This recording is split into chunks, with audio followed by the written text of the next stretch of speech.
എല്ലാ പ്രിയപ്പെട്ടവർക്കും കൊട്ടാരക്കര മീഡിയയിലേക്ക് സ്വാഗതം.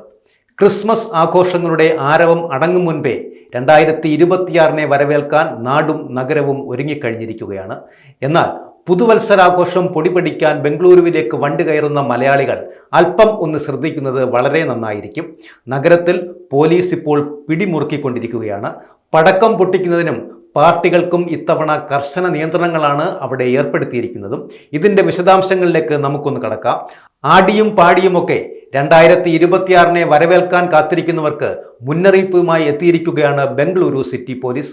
ഇത്തവണത്തെ ന്യൂ ഇയർ ആഘോഷങ്ങൾക്ക് അല്പം അച്ചടക്കം വളരെ നിർബന്ധവുമാണ്. പ്രധാനമായും ആഘോഷത്തിൻ്റെ പേരിൽ പടക്കം പൊട്ടിക്കുന്നതിന് നഗരത്തിൽ പൂർണ്ണമായ നിരോധനം ഏർപ്പെടുത്തിയിരിക്കുകയാണ്.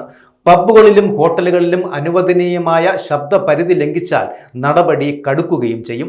ഉച്ചഭാഷണികൾക്ക് മുൻകൂർ അനുമതി വളരെ നിർബന്ധവുമാണ്.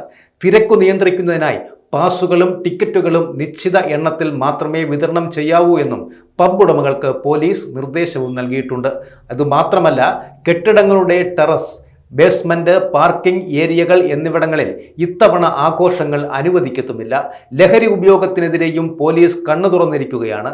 മയക്കുമരുന്നിന്റെ ഉപയോഗമോ വിൽപ്പനയോ ശ്രദ്ധയിൽപ്പെട്ടാൽ ജാമ്യമില്ലാ നടപടികളും ഉണ്ടാകും. സുരക്ഷയുടെ കാര്യത്തിലും യാതൊരു വിട്ടുവീഴ്ചയുമില്ല.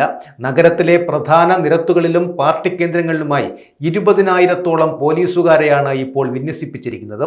ഇത്തവണ പോലീസിന് കൂട്ടായി നിർമ്മിത ബുദ്ധി അഥവാ ആർട്ടിഫിഷ്യൽ ഇന്റലിജൻസ് ക്യാമറകളും നിരീക്ഷണത്തിന് ഉണ്ടാവുകയും ചെയ്യും. അതുപോലെ തന്നെ സ്ത്രീകളുടെ സുരക്ഷ ഉറപ്പാക്കുവാനായി ടാക്സി ആപ്പുകളും ഓട്ടോകളിലും എമർജൻസി പാനിംഗ് ബട്ടൺ സംവിധാനവും സജ്ജമാക്കിയിട്ടുമുണ്ട്. നിയമങ്ങൾ പാലിച്ച് സുരക്ഷിതമായി പുതുവർഷം ആഘോഷിക്കാനാണ് പോലീസിന്റെ നിർദ്ദേശവും. നിയമലംഘനങ്ങൾ കണ്ടെത്തുന്നതിനായി മഫ്തി പോലീസും രംഗത്തുണ്ടാകും.